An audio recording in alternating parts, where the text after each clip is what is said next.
Assalamualaikum warahmatullahi wabarakatuh. Salam sejahtera, Om Swastiastu, Namo Buddhaya, salam kebajikan. Jadi saya mohon maaf, ini tentu banyak pakarnya juga, ada Dokter Untung itu ya luar biasa dari Purwakarta. Jadi saya berbicara ini terutama tentu untuk kaum awam. Kalau para dokter tentu sudah banyak mendengar dan menguasai ini. Jadi Dr. John yang selalu dorong saya. Tapi saya tetap konsumsi dan saya tetap, saya katakan bahwa satu saat saya akan berkibar. Dan ini luar biasa, saya menganggap bahwa produk ini membuat saya, walaupun di pandemi karena stok saya cukup banyak, ada saja begitu. Kendati misalnya praktek juga tidak terlalu maksimal, tapi ada saja dari produk ini yang membantu. Baik, kepada Bapak-bapak, ibu-ibu, ada Pak Pendeta dari Serui, Pendeta Hendra, kemudian juga ada para teman sejawat, sesepuh, mudah-mudahan juga ada Dokter Kunta ini yang teman saya yang saya kagumi, Dokter Yusuf, Dokter senior saya ini Dokter John Hart. Dia guru saya itu sebenarnya. Karena waktu di koas itu dia banyak mengajar saya itu. Termasuk lari-lari kalau ada anak dilahirkan, dia itu semangatnya minta ampun. Itu saya lihat dari lantai 2 dia bawa lari itu bayi setelah dia partuskan. Wah, itu yang saya kagum sama dia. Cekatan. Ya, baik. Judul ini kenapa saya bilang stroke dapat menyerang siapa saja. Memang dapat menyerang siapa saja, tetapi kalau kita hindari tentu risikonya lebih kecil.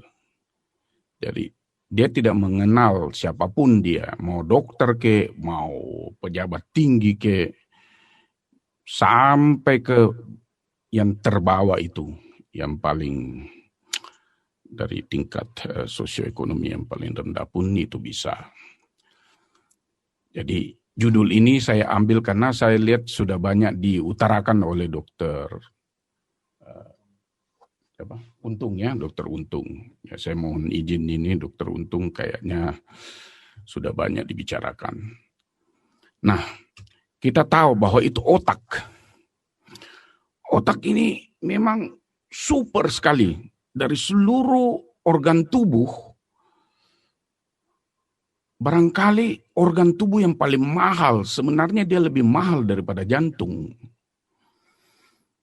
Karena jantung dia tidak bisa runtuhkan gunung, bangunan yang pencakar langit sekalipun mau diruntuhkan, otak bisa. Itu. Jantung nggak bisa perintah. Ini otak dia mulai merancang apa semuanya, kekuatannya, sampai bisa membuat nuklir yang jarak jauh ribuan kilometer, itu dia bisa kena sasaran semua dari otak. Makanya saya bilang otak itu sebenarnya organ tubuh yang paling mahal, hierarkinya paling tinggi yang diberikan yang kuasa kepada kita sebagai makhluk tertinggi.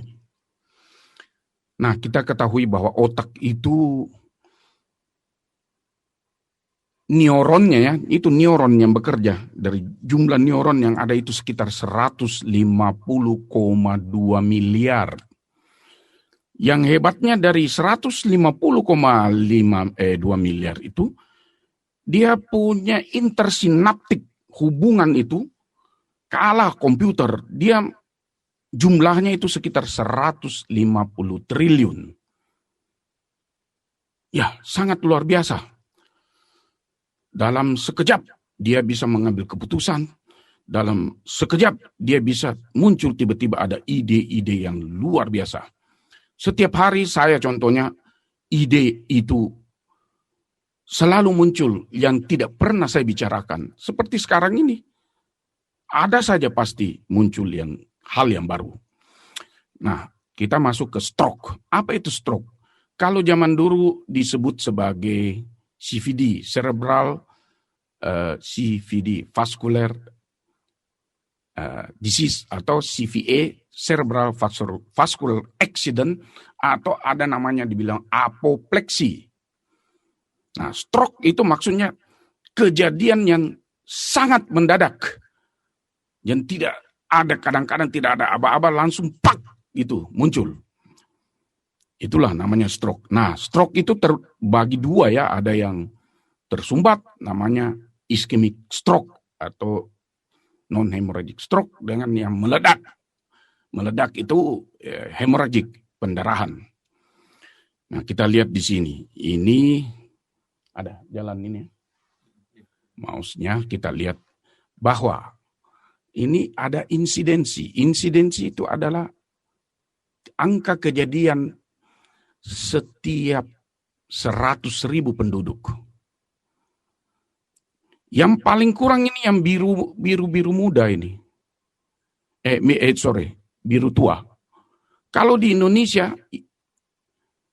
kita yang kedua di insidensi, antara 50 sampai 100 per 100.000 penduduk.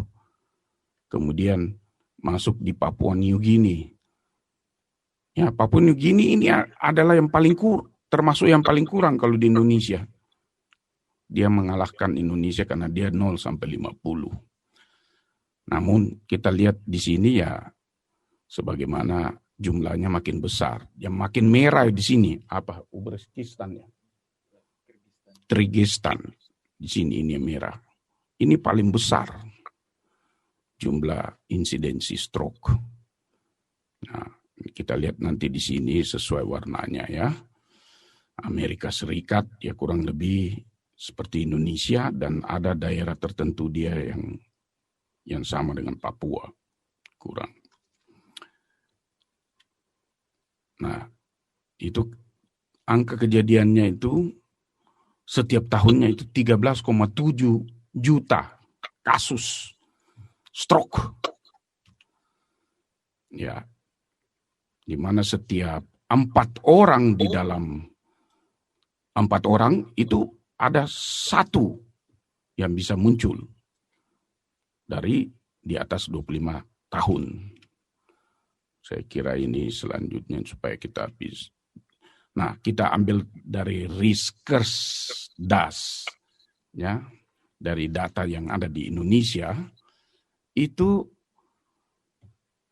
dibanding dari 2013 dan 2018 ada peningkatan. Mengapa ada peningkatan? Ya, kita berhipotesis dan berestimasi bahwa ini mungkin kemajuan zaman dengan adanya gadget yang begitu luar biasa yang membuat orang itu sibuk dengan gadgetnya.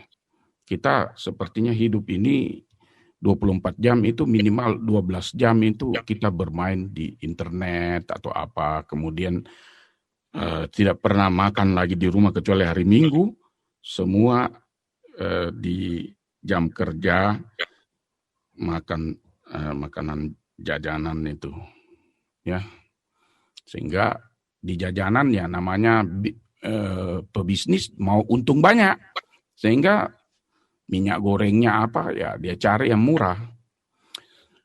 Secara rata-rata di Indonesia itu 10,9 itu persen dari jumlah penduduk. Ini dari kelompok umur semakin rendah itu kurang kasusnya 15 sampai 24 tahun, semakin tinggi di atas 75 dia 50,2. Laki-laki lebih banyak, kemudian tingkat perkotaan juga lebih banyak karena lifestyle di kota itu berbeda dengan pedesaan, itu masih lebih banyak faktor alam ya, termasuk makanannya, termasuk waktu istirahat apa. Di pedesaan itu jauh lebih teratur sehingga mereka bisa lebih kurang dari perkotaan, kasus yang muncul. Kemudian ini kita bicara mengenai pendidikan. Pendidikan yang tidak mempunyai pendidikan juga ini tinggi sekali dia punya angka kejadian dibanding dengan yang pendidikan tinggi. Begitu juga yang tidak bekerja itu tinggi, mungkin stres ya, pikir terus dan bekerja kadang-kadang sudah tidak mengenal waktu istirahat pun tidak, pokoknya apa yang bisa menghasilkan, kalaupun di tengah malam mau subuh mereka tetap bekerja, ini tinggi kasusnya. Kemudian PNS, TNI, Polri ini mungkin karena pekerjaan juga yang begitu menumpuk. Beda yang tidak bekerja ya. Yang tidak bekerja lebih stres lagi itu. Maksudnya dia berpikir inilah, berpikir itu, bertengkarlah di rumah. Dalam keluarga kadang bertengkar gara-gara sudah tidak ada uang mau beli beras atau apa. Dan selanjutnya ini. Nah di sini. Jenis stroke itu ada yang tersumbat. Seperti ini, ada yang tersumbat, ada yang pendarahan. Pendarahan itu pecahnya pembuluh darah yang ada aneurisma, multi aneurisma. Di sini biasanya yang ini kan diperbesar, biasanya di pembuluh-pembuluh darah kecil itu, small vessel disease, small vessel yang sangat kecil, cabang-cabang yang terkecil di situ. Itu sering di situ justru 78,3% di sini meledak. Namun yang aneurisma yang pada pembuluh parent arteri ya, pembuluh darah yang agak besar, itu biasanya muncul aneurisma pecah. Nah, ini sini bisa ada tindakan intervensi, bisa dengan neurointervensi. Nah, sedangkan yang tersumbat di sini ada yang emboli. Emboli itu biasanya dari jantung jantung yang tidak sehat, pemompaannya, kemudian faktor lifestyle, makanan yang tinggi lemak dan lain-lain itu muncul, jantung tidak normal memompa, akhirnya terakumulasi situ muncul emboli. Emboli bisa lari ke otak, dia lari menyumbat.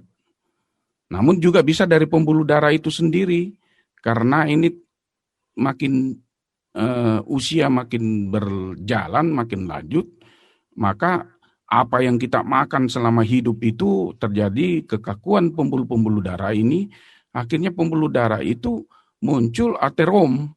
Aterom itu terlepas dari pembuluh darahnya, ini aterom bisa menyumbat. Menyumbat, akhirnya di sini mengalami masalah di jaringan otak yang tidak dialiri.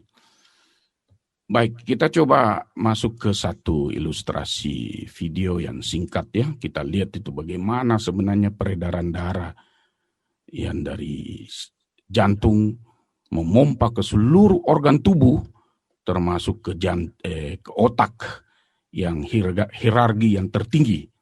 Nah ini, sorry. Mana itu? Ini. Okay. Normally, the brain receives blood via two major pairs of arteries, which branch throughout brain tissue and supply your brain cells with a constant flow of oxygen, glucose, and nutrients necessary for their functions. Ya, ini yang tersumbat, ischemic stroke. In one type of stroke, ischemic stroke, an artery in your brain narrows. Berapa yang masuk sekarang? Or becomes completely blocked, preventing normal blood flow.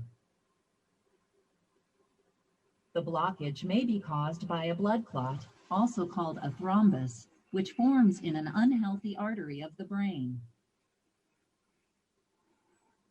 The lack of blood flow causes the tissue the artery supplies to become starved or ischemic. Jaringan otak rusak. Similarly, the blockage may be due to an embolus, a blood clot that forms elsewhere in the body and travels to the brain. Ya, nyangkut. The embolus lodges in a narrowed Nyangkut. artery and obstructs blood flow.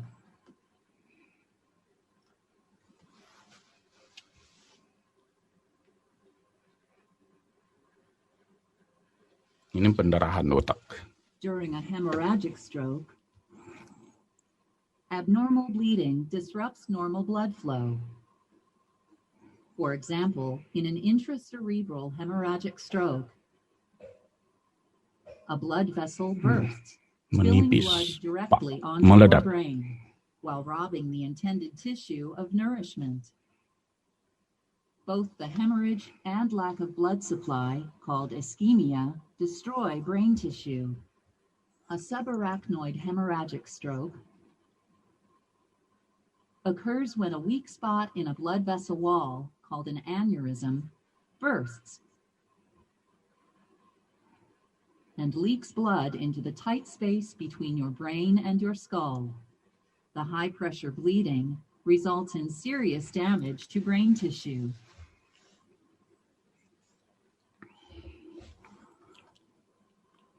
Nah, video tadi itu menandakan bahwa dia punya faktor risiko yang terbanyak adalah hypertension.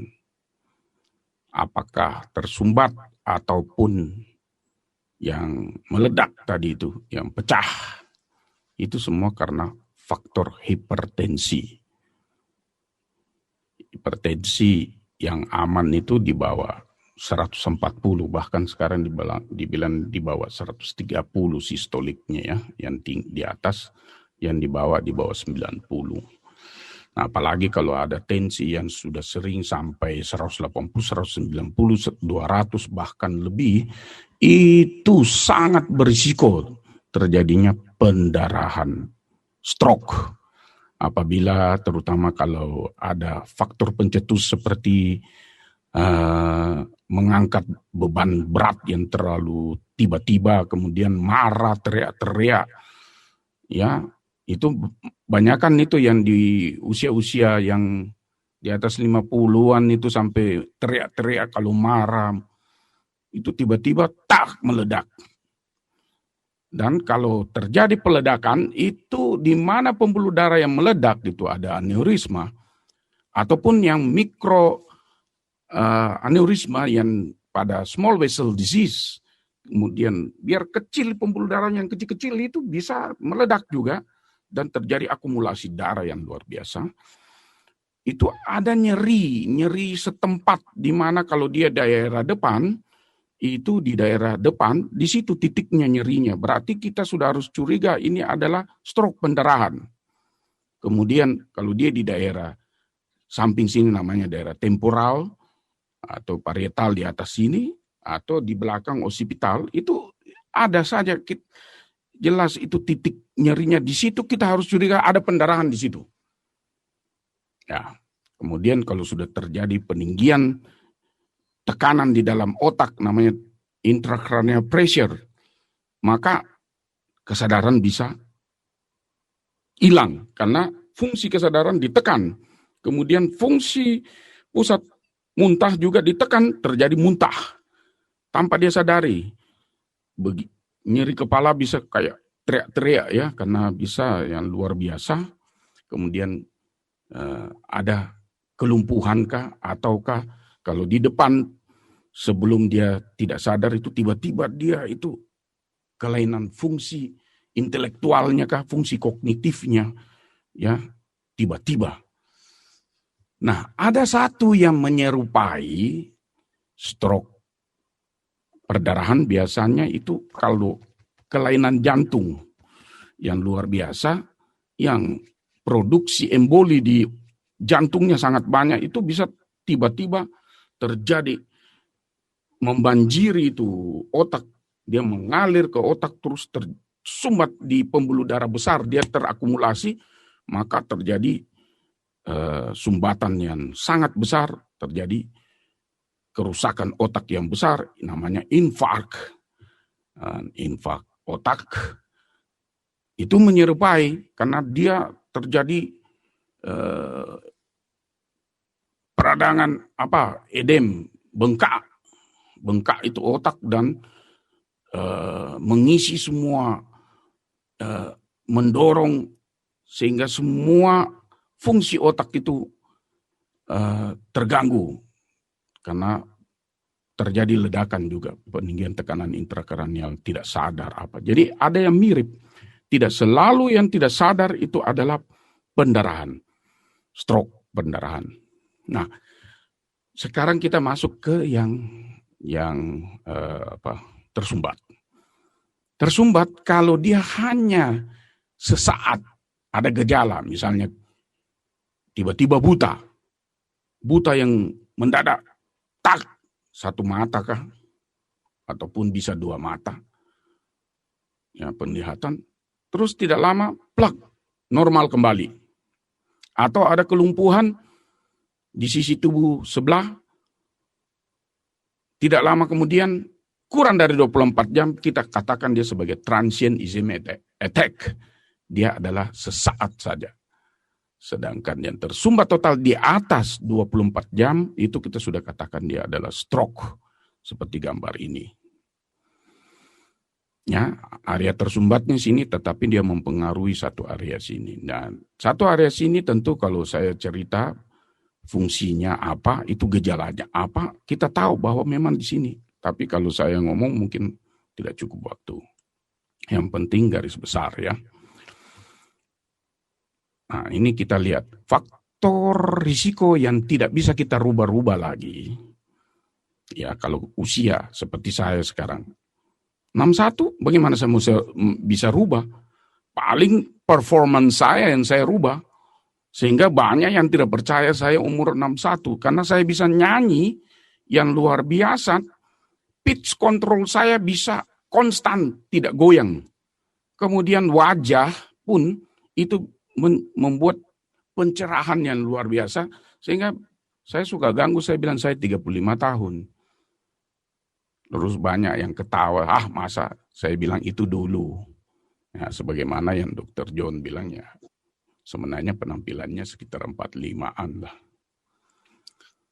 Kemudian suku bangsa juga itu tidak bisa dirubah, jenis kelamin tidak bisa kita rubah, dan genetik. Sedangkan yang bisa kita rubah di sini, lifestyle kita ini yang paling penting nomor satu adalah hipertensi.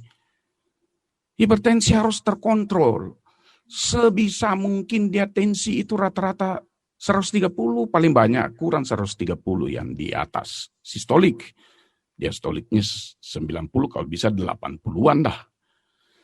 Demikian juga kalau ada diabetes, maka ini harus terkontrol.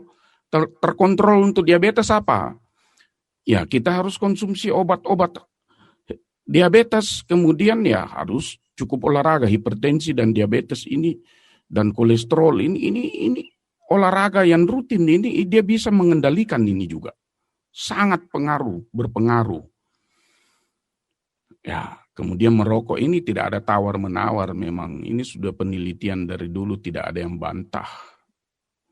Ini yang membuat pembuluh-pembuluh darah kita mengeras. Namanya aterosklerosis. Kalau pembuluh darah mengeras pasti terjadi hipertensi juga. Karena pembuluh darah yang sudah kaku, jantung berkompensasi pasti tinggi tekanan darah. Ini yang membuat orang gampang terjadi stroke, gampang terjadi serangan jantung, penyakit jantung koroner, kemudian ke paru-paru juga pasti itu mempengaruhi sangat besar terjadinya kanker paru-paru, karsinoma paru.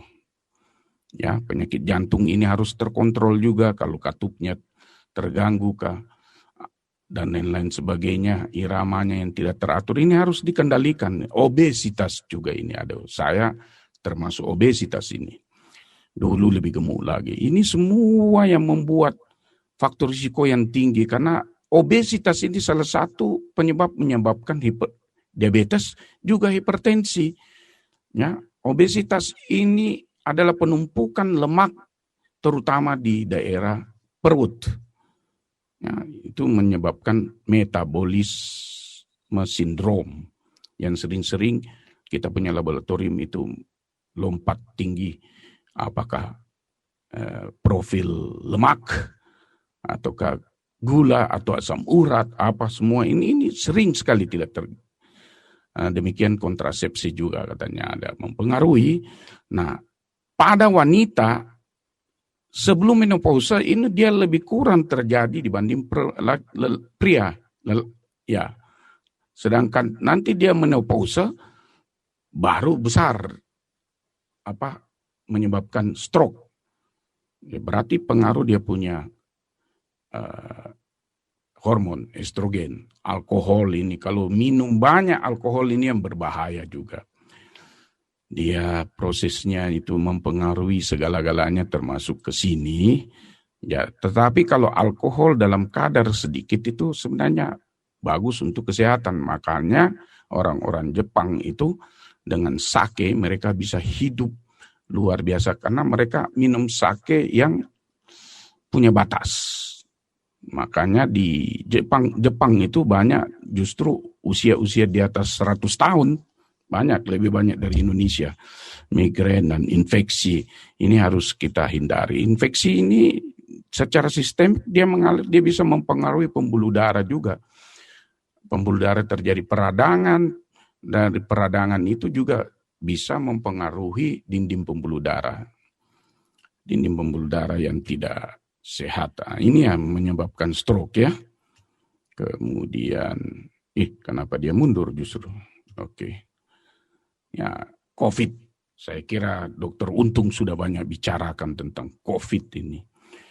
Namun dalam penelitian katanya satu hipotesis mengatakan bahwa kalau orang terserang COVID itu diduga keras juga bisa menyebabkan stroke. Kenapa demikian? Walaupun dia oleh virus, tetapi dia ada proses inflamasi peradangan pada pembuluh darah. Proses peradangan pada pembuluh darah sampai ke otak itu dapat menyebabkan stroke. Ada teman sejawat kita ini sementara karena dia kena COVID dan dia kena stroke. Ya, seperti inilah. Ya. Jadi apa yang menyebabkan ini? Terjadi hiperkoagulasi, protrombotik, ada akselerasi, arteriosklerosis ini yang kekakuan pembuluh darah itu sendiri. Nah, gejala-gejala stroke itu yang perlu diketahui oleh awam. Itu di mana yang tadinya segera atau fast, kalau bahasa Inggrisnya ya. Fast itu face di mana senyum, muka. Kalau senyum ada kemiringan di bibir, itu sentral.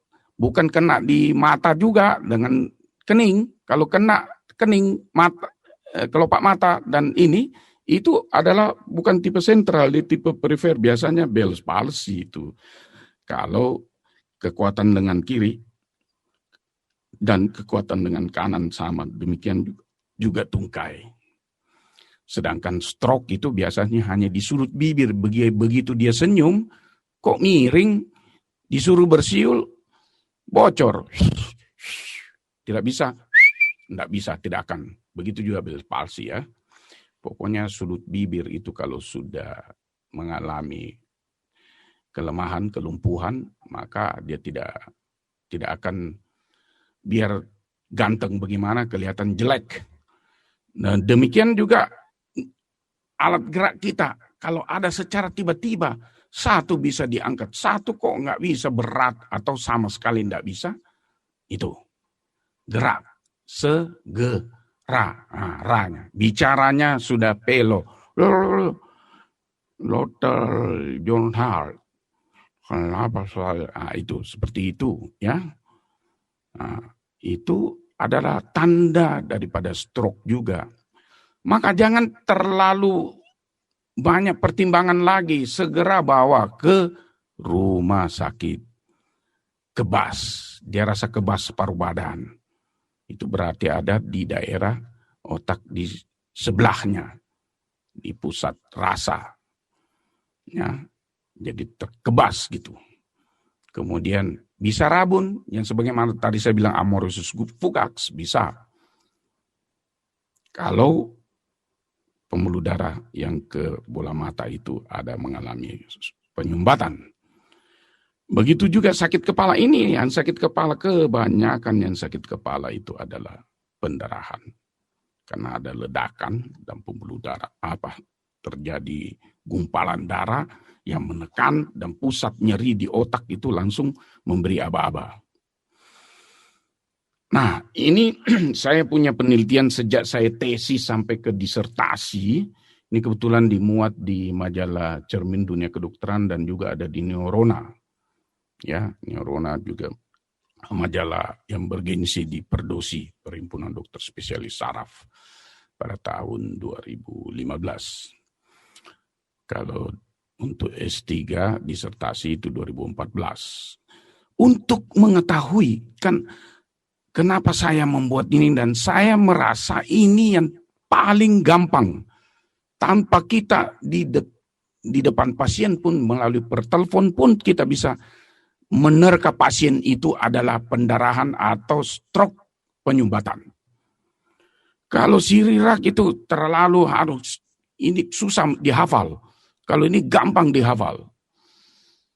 Ini kalau dari Prof. Yunda ini ada 12 variabel. Kalau saya cuma ngambil yang 5 variabel yang bisa dilakukan sekalipun dia bukan dokter. Sekalipun dia perawat, sekalipun dia orang rumah, ada kebetulan tensi, rata-rata rumah sudah beli tensi digital. Kita langsung bisa tahu bahwa ini adalah stroke pendarahan atau stroke penyumbatan. Skornya itu disesuaikan aja ini. Kalau lebih atau sama dengan 200 sistolik per 100, maka kita kasih angka 7,5. Kenapa demikian? Kan ini dulu ceritanya diambil dari 1.000 pasien. Jadi kurang lebih memang sekitar 7,5% itu kurang dikit atau digenapkan menjadi 7,5. Tapi yang kurang 100 itu kita kasih poin 1 itu adalah untuk yang penyumbatan. Kemudian aktivitas. Apabila dia beraktivitas kita kasih poin 6,5. Kebanyakan yang beraktivitas itu ditemukan sekitar 6,5%. Sedangkan yang tidak beraktivitas rata-rata yang penyumbatan itu kalau dia bangun pagi sudah rasa lumpuh, mau ke kamar mandi. Ini biasanya sudah bekerja atau sudah makan, sudah mandi, apapun ya sudah jalan, ya. Apalagi bekerja, apalagi olahraga. Nah, nyeri kepala di sini. Kalau sangat hebat, itu seperti mau meledak, berteriak-teriak. Pasien pasti tidak tahan, pasti aduh, itu angkanya kita kasih 10. Sedangkan kalau dia masih bisa tahan, dia cuma mengeluh, aduh kepala saya sakit ini. Aduh tolong jangan ganggu dulu saya. Tapi kalau ini kita pergi ganggu, dia mengamuk, dia usir kita kalau 10. Kalau yang ringan itu seperti biasa aja. Ya, seperti biasa, seperti kalau kita flu, baru mau flu 1, atau antara ada dan tiada. Tidak ada sakit kepala, kita kasih 0. Kemudian apabila kena stroke, ada gejala stroke, dan langsung ada muntah, kurang dari 1 jam, maka kita kasih angka 10. Berarti sudah terjadi peninggian tekanan di dalam otak, peninggian intrakranial. Ya. Begitu juga kalau dia sudah 1 jam lewat sampai kurang 24 jam, sampai 24 jam, baru muncul muntah, kita kasih 7,5. Kalau dia sesudah 24 jam, baru itu kita kasih 1. Berarti kan, kalaupun dia pendarahan, dia merembesnya pelan sekali. Bisa juga ada faktor lainnya di sini, seperti ya infark yang luas, infark cukup besar, itu menyebabkan sakit kepala sampai sedang bisa. Kalau ada kelainan jantung, maka kita harus curiga jantung iramanya tidak jelas, terganggu, cepat atau tidak teratur, maka kita harus curiga itu kardioemboli, bukan pendarahan. Ya. Tetapi kalau jantungnya bagus atau apa, maka kita lebih lari ke pendarahan. Begitu juga penurunan kesadaran. Kalau kurang dari 1 jam terjadi penurunan kesadaran, itu penurunan kesadaran tidak harus bilang tidak sadar betul. Pokoknya dia kalau sudah ya mulai ngantuk-ngantuk, mulai bingung-bingung, itu sudah terjadi penurunan kesadaran. Kalau kurang dari 1 jam, kita kasih 10. Apalagi kalau dia tidak sadar sama sekali.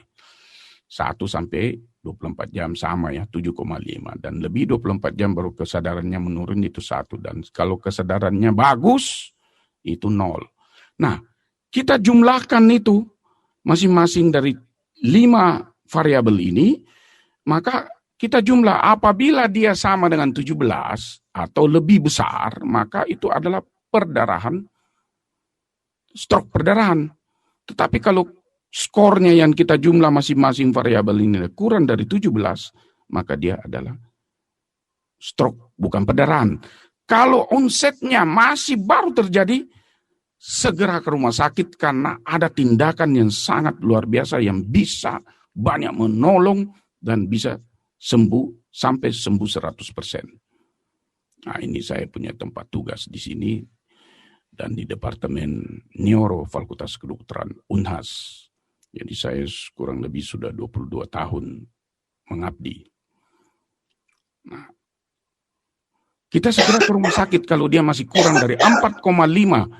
Pokoknya kita hitung perjalanan. Kalau baru terjadi cepat.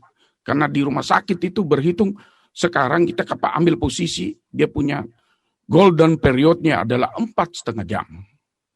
Sedangkan di internasional awalnya kita pakai 3 jam memang. Tapi sulitnya untuk mendapat 3 jam, belum macetnya, belum lagi orang timbang-timbang, kena itu dibilang ada barang halus lah, apalah, masih banyak yang punya opini tentang apa itu, mistik. Nah, begitu dia kurang 2 jam, cepat bawa lari karena ada perjalanan. Supaya kita bisa cepat dari tim coach stroke seperti lagu yang tadi saya tampilkan sebelum mulai acara. Itulah untuk ini. Untuk apa? Untuk trombolisis. Trombolisis ya. Ini perjalanan. Mulai telepon, kita pakai skor tadi yang mana saya punya penelitian itu. Kita udah itu adalah stroke tersumbat itu. Non-hemorrhagic stroke. Cepat bawa. Karena kita kejar ini untuk trombolisis, RTPA, ya, RTPA dengan alteplase. Nah, karena dengan pemberian dengan cepat, dengan tentu ada dia punya kriteria, maka banyak pasien itu bisa dalam waktu 24 jam sudah kembali normal. Bagaimana kita mencegah stroke? Kita udah tahu bahwa tekanan darah tinggi itu sebagai faktor yang paling besar, maka jangan main-main dengan ini. Tentu usia sudah di atas kepala 5.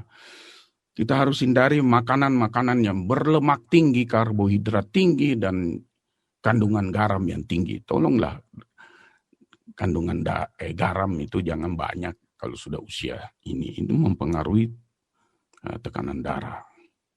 Ya, tekanan darah yang tidak terkontrol itu sangat berbahaya untuk penyakit jantung koroner dan stroke. Itu kakak adik dia. Kemudian juga bisa terjadi tekanan darah akibat dari ginjal. Ya. Nah, ini diabetes ini harus dijaga nih. Harus, tidak bisa. Dan memang saya sadari bahwa saya pemalas olahraga dan setiap kali kalau saya olahraga rutin, di situ dia terkontrol. Ini pula juga terkontrol. Merokok. Merokok ini. Saya dulu perokok berat. Ini rokok betul-betul setelah saya tinggalkan rokok itu lega. Dan saya sudah 15 tahun lebih tinggalkan 2005. Nah 15 tahun itu dia punya perhitungan itu sudah sama dengan orang tanpa rokok. Risiko terjadinya stroke. Nah ini kolesterol ini, mulut kita ini, tidak bisa lihat itu barang-barang yang enak. Ini sangat berbahaya. Demikian alkohol, janganlah berlebihan.